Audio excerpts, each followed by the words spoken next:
Buenos días, nuevamente nos encontramos en otro capítulo de Tu Mundo Económico donde seguiremos hablando acerca del tema de la inflación alimentaria. Hoy se encuentra con nosotros Paul Rivera, quien nos hablará más acerca de este tema. Muchas gracias por la invitación.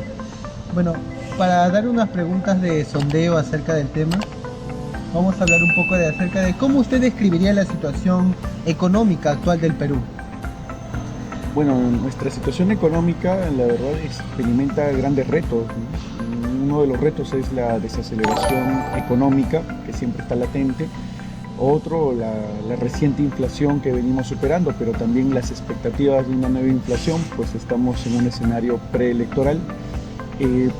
Bueno, principalmente esas son las dos variables que pueden describir nuestro acontecer, ¿no? Y el tipo de cambio que ahorita está a la baja, pero que también podría subir, ¿no? ¿Y usted qué indicadores cree que son claves para entender el bolsillo de las personas, ¿no? Del común denominador? Bueno, hay varios indicadores. Uno es la inflación anual, que tiene que siempre encontrarse dentro del rango meta, que en el último tiempo estuvo fuera, recientemente el año pasado ha estado dentro, entre 1 y 3%, pero que no se sabe con exactitud qué va a pasar el próximo año. Otro indicador, los salarios y el empleo, ¿no? El desempleo y los salarios. Hace poquito salía un reporte en el diario Gestión que mencionaba de las 10 carreras con más demanda laboral, pero también lo comparaban con la oferta laboral, es decir, con la cantidad de egresados, y sin duda alguna pues la cantidad de egresados termina superando a la demanda laboral, ¿no? Entonces, esos escenarios pueden explicar un poco cómo está el bolsillo de la gente, ¿no? Un profesional culmina su carrera, pero tiene que competir con muchos para conseguir el empleo y eso genera pues, que los salarios tiendan un tanto a la baja todavía, ¿no? ¿Usted qué puede opinar acerca del precio de los alimentos, ¿no? Porque sabemos que, como usted bien menciona, el Estado se jacta de mencionar que tenemos una inflación que está bajando, pero realmente lo que observamos es que eso puede ser en una inflación general, pero los precios de los alimentos en una inflación específica están subiendo más y más. Claro, lo que ocurre es que cuando uno habla de inflación, claro, la inflación se compone de varios elementos, ¿no? Un elemento son por ejemplo, ¿no? Combustible, el transporte, la educación, los enseres, pero otros rubros son los alimentos.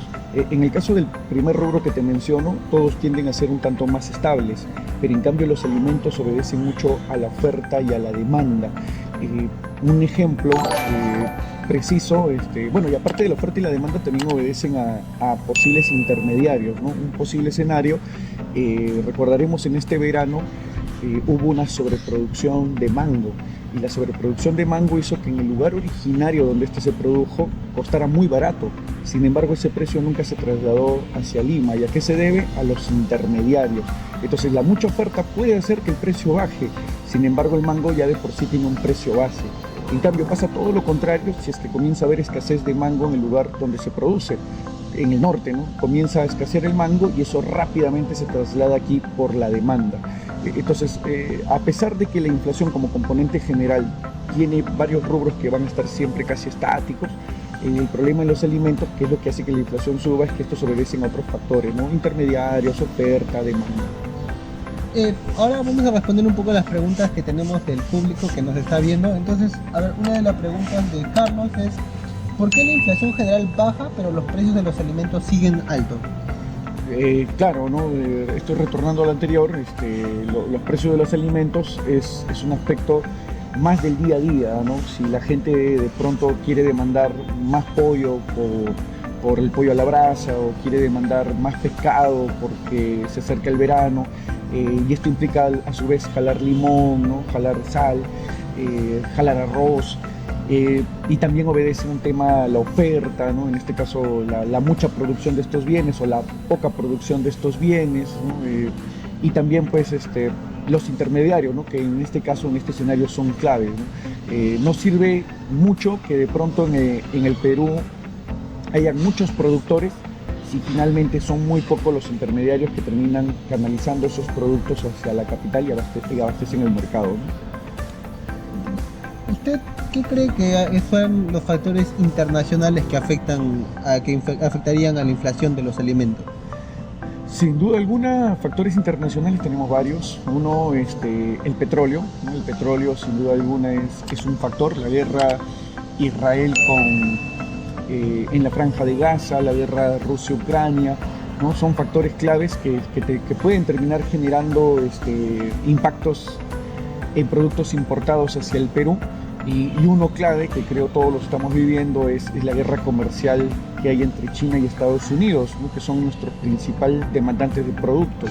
Entonces estos países demandan menos productos nuestros y lo que se termina generando en este caso es que paraliza o frena un poco el ritmo de crecimiento, genera desempleo y luego falta dinero para comprar. Pero al mismo tiempo, esta guerra comercial lo que termina generando es que Estados Unidos nos aplica impuestos a nosotros y de pronto estos productos importados de Estados Unidos, de China, pueden tener problemas y llegar caros al Perú.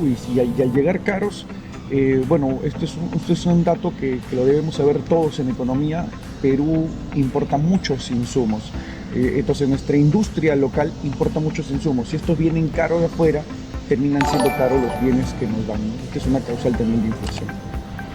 Otra pregunta del público es que José Luis nos dice qué medidas ha tomado el Estado y si han funcionado para apoyar la inflación alimentaria. Claro, el Estado aplica a veces en cierta medida algunos subsidios, ¿no? Algunos subsidios a algunas ramas productivas, pero principalmente saber si funcionan o no es bien complicado, porque la inflación en el caso del Perú es mucho más estructural, es decir, la estructura en cómo está el desempleo, la estructura del tema de la informalidad, la estructura de no proyectarse que el PBI crezca mucho más, ¿no? Sino conformarse con que simplemente crezca, y cuando este PBI al crecer no abastece a toda la demanda. Es decir, esa estructura es la que finalmente va a predominar, ¿no? En un momento le decían justo a Julio Velarde, ¿no? Le decían por el concepto de por qué la inflación se disparó en el 2022-21. Y es que obedece a tendencias mundiales, obedece a conceptos estructurales, pero cuando pasa el evento mundial, igual te queda un rezago de inflación, y ese rezago de inflación tiene que ver ya con las características propias de nuestro país. Por último, para cerrar, ¿qué se puede hacer en el corto, mediano plazo para mejorar el acceso a los alimentos? Bueno, esta es una tarea que la verdad van a tener que responder mucho de nuestros políticos en las próximas elecciones. Es un escenario bastante particular. Primero, las familias, o sea, no está tan mal el ritmo de inflación que tenemos. Por más que suele ser un poco caro, el problema es que las familias sienten la pegada de la inflación a falta de ingresos. ¿Y por qué la falta de ingresos? Falta de oportunidades laborales. Si nuestra economía fuera un poco más formal, entonces podrían haber mucha mayor oportunidad para todos. Es curioso, pero los precios suben y sin embargo los datos de pobreza nos dicen que la pobreza se reduce poco.